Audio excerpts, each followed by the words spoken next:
ଆକର୍ଷିତ କରୁଛି ତୁକଲାର ଐତିହାସିକ ଋଷିପୀଠ।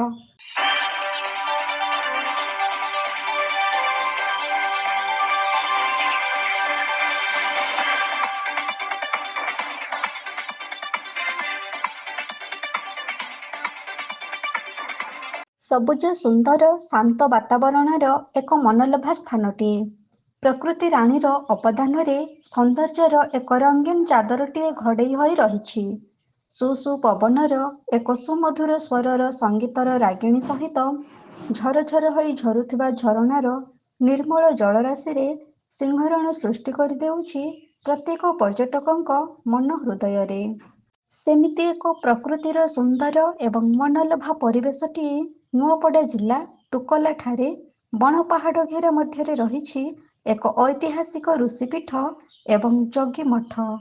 ପର୍ଯ୍ୟଟନ କ୍ଷେତ୍ରର ପରିଚୟ ସୃଷ୍ଟି କରି ଋଷିପୀଠ ଏବଂ ଯଜ୍ଞମଠର ପରିଦର୍ଶନ ଓ ବଣଭୋଜି ପାଇଁ ଦିନକୁ ଦିନ ପର୍ଯ୍ୟଟକମାନଙ୍କ ଭିଡ଼ ଜମୁଛି। ନୂଆପଡ଼ା ଜିଲ୍ଲାର ଅନ୍ୟାନ୍ୟ ପର୍ଯ୍ୟଟନ କ୍ଷେତ୍ର ମଧ୍ୟରୁ ଋଷିପୀଠ ଏବଂ ଯଜ୍ଞମଠ ହେଉଛି ଅନ୍ୟତମ। ଚାରିଆଡ଼େ ଚିକ୍ ଚିକ୍ କଳା ରଙ୍ଗର ମୁଗୁନି ପଥର, ଘଞ୍ଚ ଜଙ୍ଗଲ ମଧ୍ୟରେ ଝରଝର ହୋଇ ଝରୁଥିବା ଝରଣା ମଝିରେ ଛୋଟ ବଡ଼ ଗୁମ୍ଫା ସତରେ ପର୍ଯ୍ୟଟକମାନଙ୍କୁ ଆକୃଷ୍ଟ କରୁଛି।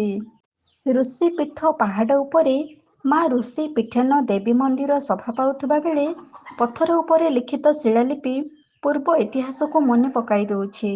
ଏଠାରେ ରହିଥିବା ଗୁମ୍ଫାରେ ବର୍ଷ ବର୍ଷ ଧରି ମୁନି ଋଷିମାନେ ତପସ୍ୟା କରୁଥିଲେ ବୋଲି କିମ୍ବଦନ୍ତୀ ରହିଛି। ଏହି ପବିତ୍ର ପୀଠକୁ ତୁକଲାର ଜଣେ ସମାଜସେବୀ ଉନ୍ନତିକରଣ କରିବା ପାଇଁ ଚେଷ୍ଟାରତ ଥିବାବେଳେ ସରକାର ଦୃଷ୍ଟି ଦେଇ ଏହି ପର୍ଯ୍ୟଟନ ସ୍ଥଳୀକୁ ସହାୟତା ପ୍ରଦାନ କରନ୍ତୁ ବୋଲି ସାଧାରଣରେ ଦାବି ହେଉଛି।